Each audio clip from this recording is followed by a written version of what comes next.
사랑하는 성도 여러분, 9월 23일 금요일 새벽 만나에 오신 여러분을 주님의 이름으로 환영하고 축복합니다. 오늘 또 한 주간이 다 지나고 또 금요일 또 한 주간을 마무리하는 또 그런 날입니다. 또 오늘 말씀을 통해서 또 한 주간을 또 하루를 하나님 안에서 잘 마무리하시는 하루가 되시기를 주님의 이름으로 축원합니다.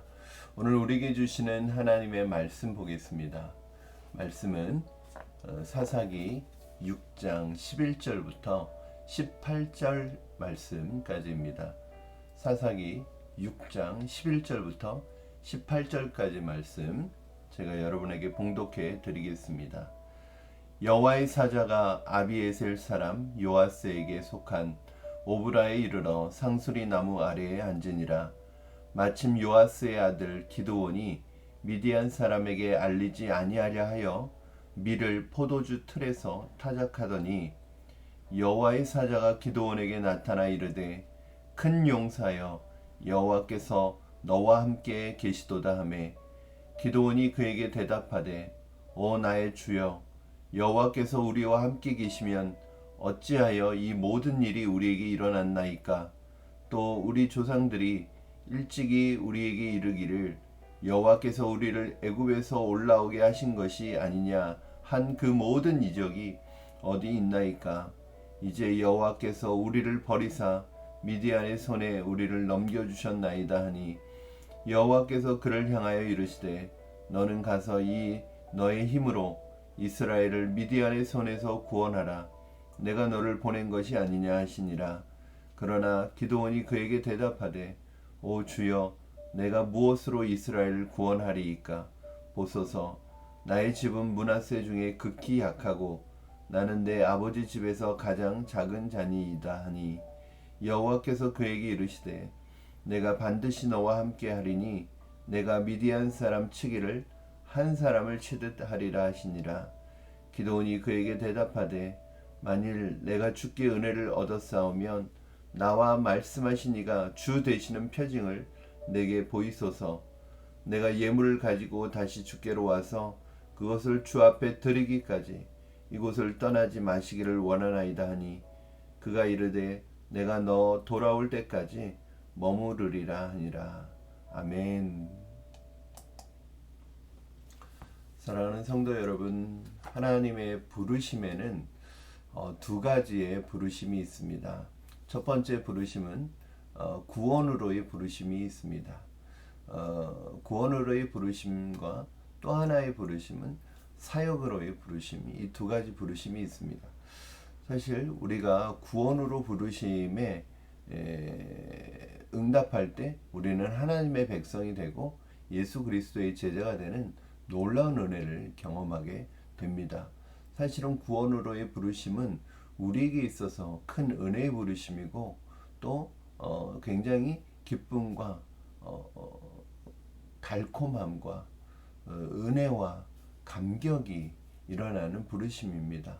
어떻게 보면 구원으로의 부르심은 우리에게 한없이 좋은 하나님의 은혜의 자리로 부르신다는 생각이 있습니다. 그래서 사실은 구원으로의 부르심에 응답하고 반응하는 것도 물론 하나님의 은혜이지만 사실은 어떤 면에서 보면은 그렇게 어려운 것은 아닙니다. 그렇죠? 왜냐하면 나에게 있는 구원으로 나를 부르시는 것이기 때문에 하나님의 백성으로의 부르심이기 때문에 거기에는 누구든지 쉽게 또 은혜로 응답하려고 합니다. 그러나 문제는 두 번째 부르심인데 바로 하나님의 일 가운데 사역으로 부르심에 응답하는 사람은 많지 않다는 것입니다. 왜냐하면 사역으로의 부르심, 하나님의 일로의 부르심에는 굉장히 좀 무겁게 느끼시는 것 같습니다. 또 많은 분들이 사역으로 부르심에 대해서는 즉각적으로 응답하거나 또 순종하는 모습을 잘 보이지 못하는 경우가 많습니다. 그러한 이유들 가운데는 아무래도 이 사역으로의 부르심을 내가 어떻게 감당할 수 있느냐, 내가 어떻게 이 하나님의 일들을 할 수 있을까에 대한 그런 두렵고 떨리는 마음이 있는 것도 물론 있을 것입니다.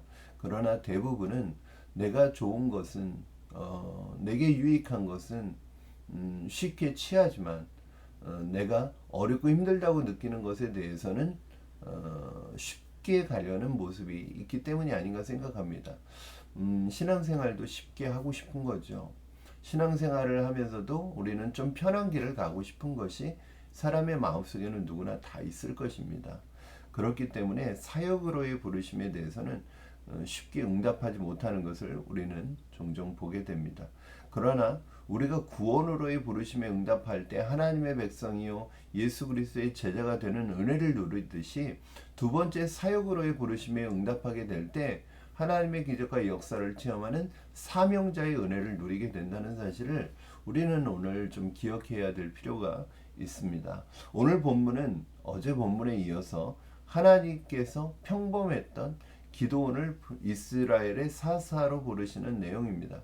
사실은 어제 본문은 하나님께서 이스라엘의 사사를 세우기 전에 먼저 선지자를 세우시는 모습을 통해서 우리 시대가 지금 기도원이 활동하던 시대는 점점 사사 시대 중에서도 어두워져 가고 있는 시대라는 것을 우리가 이미 살펴보았습니다. 오늘 말씀을 통해서 첫 번째 우리가 볼 때 하나님께서 우리를 부르실 때는 하나님께서 우리와 함께 하시겠다는 약속을 하고 계시는 것을 볼 수 있습니다. 우리 12절 말씀 한번 같이 읽겠습니다. 12절 하나님이 기도원을 부르시는 장면입니다. 여호와의 사자가 기도원에게 나타나 이르되 큰 용사여 여호와께서 너와 함께 계시도다 하매 이렇게 기도원을 부르고 계시는데 여호와께서 너와 함께 하시도다 라고 말씀하십니다. 14절 말씀 좀 더 구체적이죠. 우리 14절 여호와께서 그를 향하여 이르시되 너는 가서 이 너의 힘으로 이스라엘을 미디안의 손에서 구원하라 내가 너를 보낸 것이 아니냐 하시니라.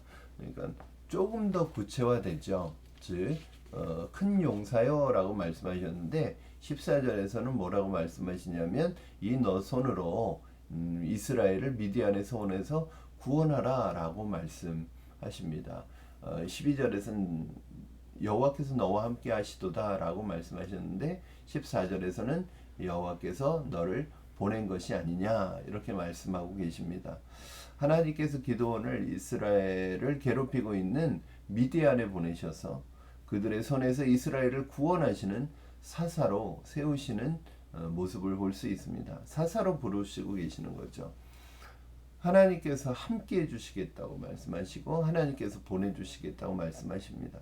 사랑하는 여러분, 하나님께서 우리를 하나님의 일 가운데 사역으로 우리를 사명으로 부르실 때 하나님 가장 중요한 것은 무엇이냐면 하나님께서 함께 해주시겠다는 거예요.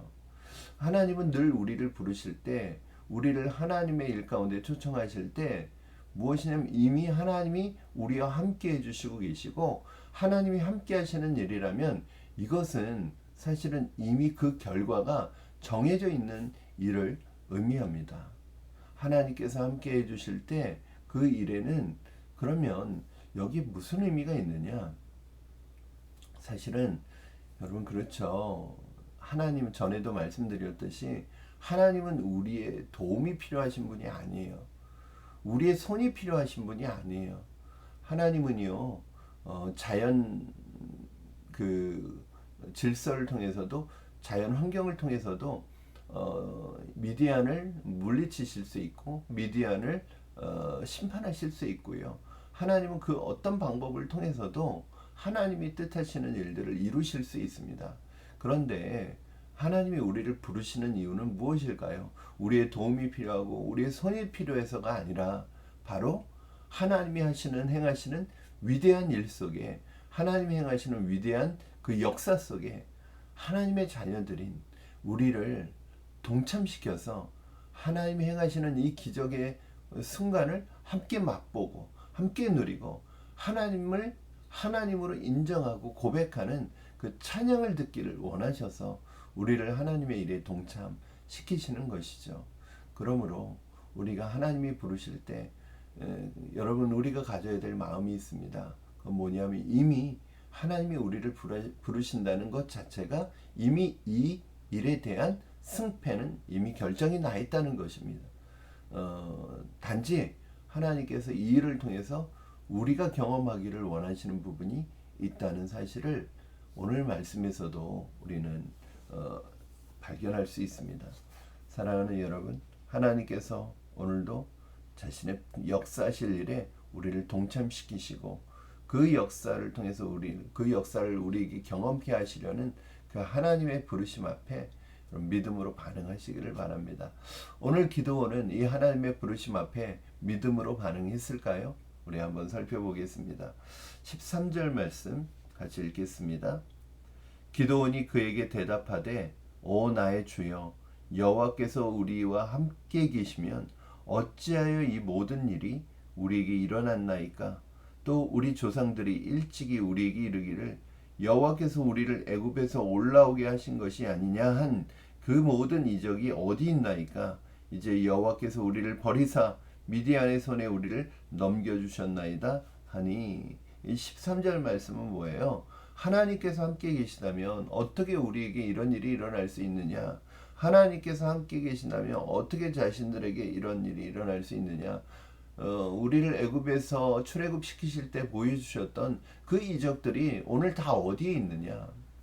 기도원은 자신들의 지금 처지와 상황을 하나님을 향하여 원망하고 있습니다.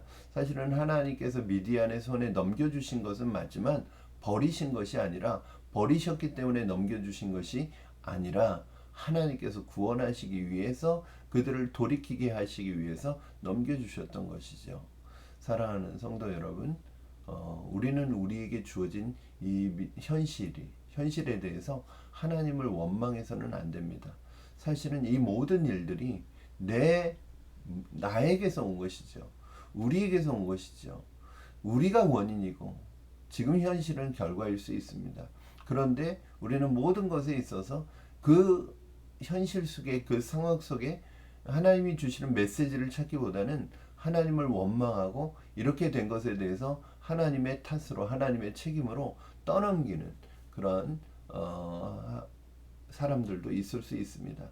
그리고 오늘 15절 말씀에 보면은 기도원이 이렇게 말합니다. 그러나 기도원이 그에게 대답하되 오 주여 내가 무엇으로 이스라엘을 구원하리이까? 보소서 나의 집은 므낫세 중에 극히 약하고 나는 내 아버지 집에서 가장 작은 자니이다 하니 이 말씀을 보면 기도원이 굉장히 겸손한 표현 같지만 사실은 이것은 겸손한 표현이 아니라 하나님의 말씀에 대한 머뭇거림과 핑계에 지나지 않다는 것입니다. 사실은 그의 아버지 요아스는 자기 소유의 땅이 이미 있었고요.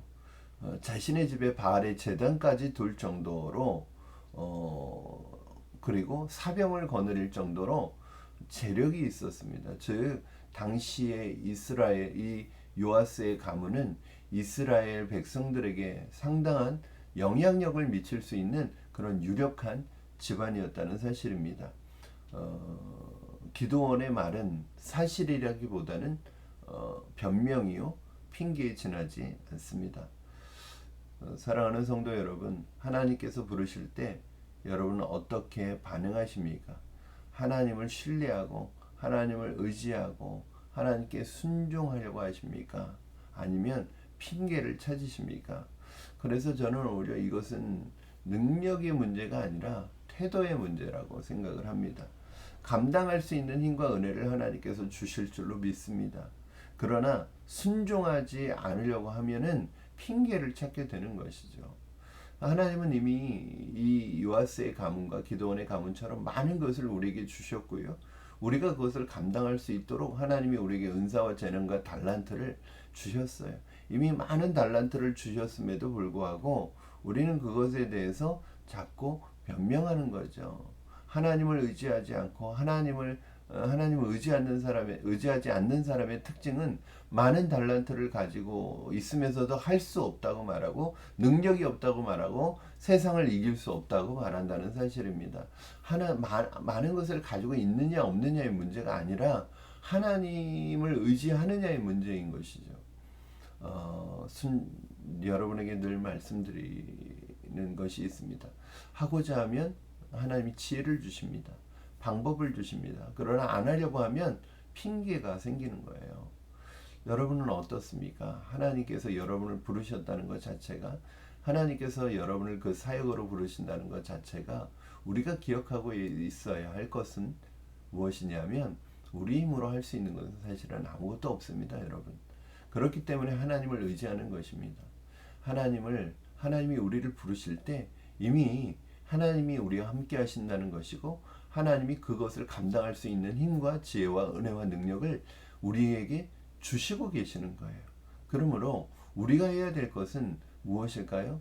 바로 하나님 앞에 믿음으로 반응하는 것이고 순종으로 반응하는 것입니다. 그러면 그 순종을 이루고 그 믿음을 이루는 모든 자원은 하나님께 다 있다는 사실입니다. 사랑하는 여러분, 여러분은 어떻게 하나님의 부르심에 반응하고 계십니까? 하나님의 일에 여러분 부르실 때 하나님 신뢰하고 하나님 의지함으로 믿음으로 순종하시는 여러분 되기를 주님의 이름으로 축원합니다. 하나님 앞에 순종하면 어떤 위대한 역사가 여러분의 삶에 펼쳐지게 될지 기대하시기 바랍니다. 바로 이 다음부터는 기도 은혜의 순종이 하나님 앞에 얼마나 위대하게 쓰임받는지 보게 될 것입니다. 사랑하는 성도 여러분, 하나님께서 우리에게 사역으로 부르실 때 순종하는 여러분 되시기를 주님의 이름으로 축원합니다. 하나님의 기적과 역사의 체험에 여러분 동참하시기를 바랍니다. 여러분, 하나님께서 여러분을 통해서 이루실 일들을 기대하는 삶이 되시기를 주님의 이름으로 축원합니다.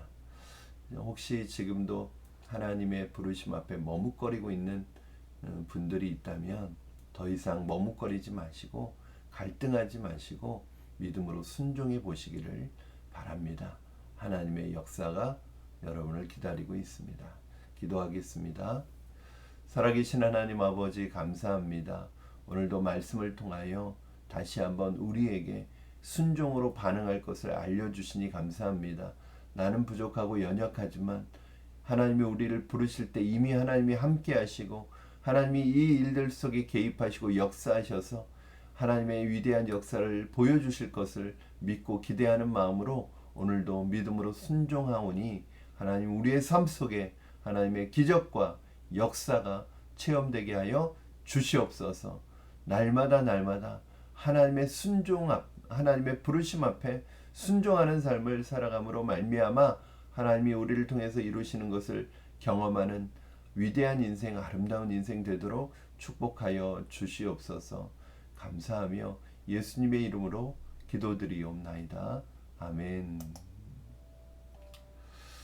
사랑하는 성도 여러분, 오늘 한 주간의 마지막 마무리 잘 말씀 안에서 또 마무리하시기를 바랍니다. 또 오늘 밤 금요 심야에 또 여러분 기도의 자리, 말씀의 자리, 예배의 자리, 찬양의 자리로 여러분을 초대합니다. 8시 30분부터 시작되는 금요 심야 기도에 함께 오셔서 은혜를 나누시기를 바랍니다. 새벽 만나는 또 다음 주 월요일에 찾아뵙도록 하고요. 오늘 사사기 말씀은 금요 심야 기도에서 계속 이어서 가도록 하겠습니다. 여러분, 오늘도 믿음 안에서 주님과 동행하시는 여러분 되시기를 주님의 이름으로 축복합니다. 사랑합니다. 월요일에 뵙겠습니다.